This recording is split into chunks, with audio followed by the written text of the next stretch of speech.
Hi guys, welcome to my channel. I'm JayMarie and I'm back with a video all about my IVF success story. It's the best thing in the world. Never change it for anybody else in your brown skin girl.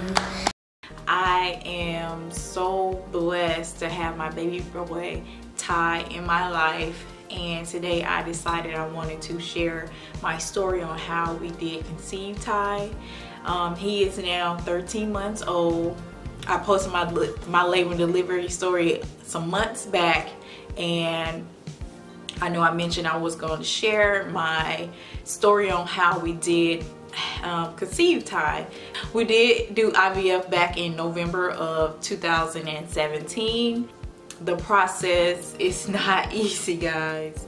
I just wanted to make this video for any woman that's out there, or any couple that are going through IVF, or you're getting ready to start IVF, or you feel like you're not sure if you want to go through IVF. I just want to share my story in hopes to helping any of you guys out, of giving you some type of hope and letting you know there is a rainbow after the storm.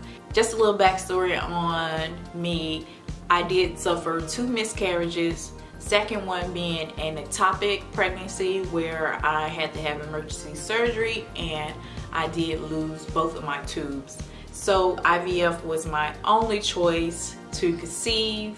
It was a little hard to deal with at the time, knowing that that was my only choice of conceiving, because we all have that picture of just naturally having a baby, and when a woman finds out that she can't, you're feeling somewhat defeated. I just want to give you my story on how we had a successful IVF cycle with only 1 egg.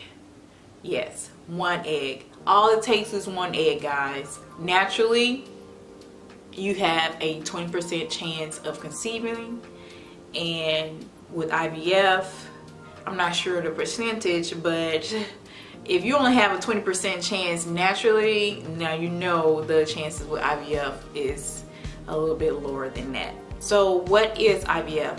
The first thing to IVF is stems, which is actually stimulating your ovaries to produce more eggs. And you do at least 10 days or 14 days. In my case, I did 14 days of stems. I did 2 injections a day, and then I end up adding in a 3rd injection, I think in the 2nd week. Before you do any of that, there's a long process of tests on you and your spouse or your partner.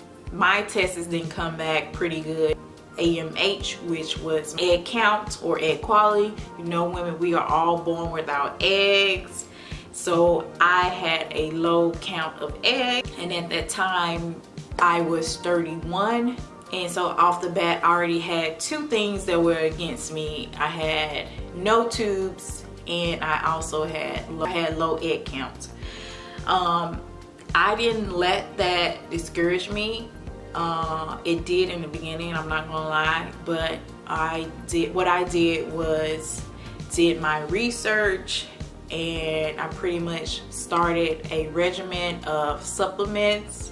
I was already vegan at the time, lost a lot of weight, and I was at my ideal weight. I did research on supplements that was good for egg quality. Since I knew I had low egg count, I wanted to make sure at least my egg quality was at its best it can be.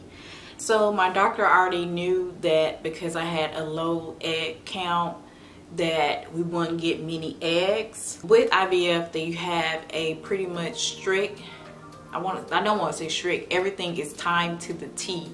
Pretty much your stemming, all your medications, every doctor's appointment. It takes a lot of time. When I went through it, I made sure I told my boss, hey, I'm going through IVF. You don't have a flexible working schedule, make sure you tell your employee, because you will have a lot of doctor's appointments. I feel like that also took a lot of stress off the process as well.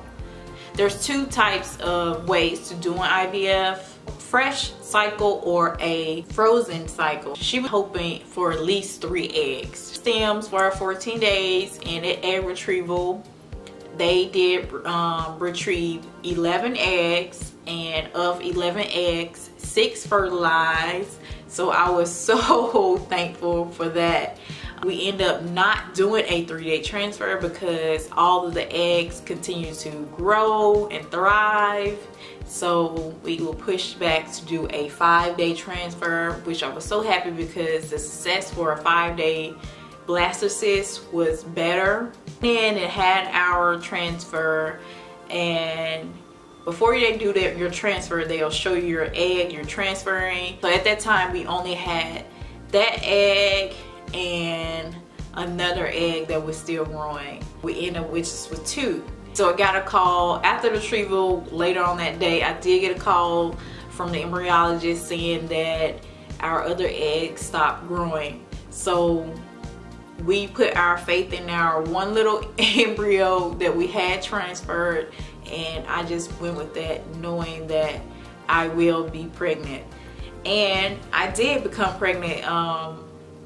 I could not wait until the 2-week, y'all.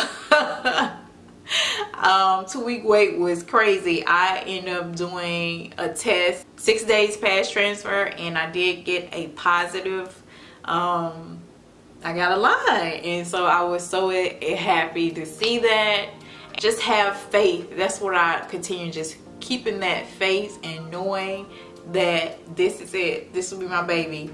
And I got pregnant with 1 egg. 1 egg. My first try with 1 egg. Yeah, so it just took that 1 egg, and 9 months later, I had my precious, well, actually not 9 months later, 8 months later, I had my precious baby boy Ty, and he means so much to us. And sharing my story to help any woman out there who feel like, oh, it's not going to happen, or it can't happen. It can. Trust me, it can. I just hope this helps anybody out there that is in the process or thinking about it. Just know there is light at the end of the tunnel. And I did document my whole IVF process on my other channel, Dreams of JayMarie.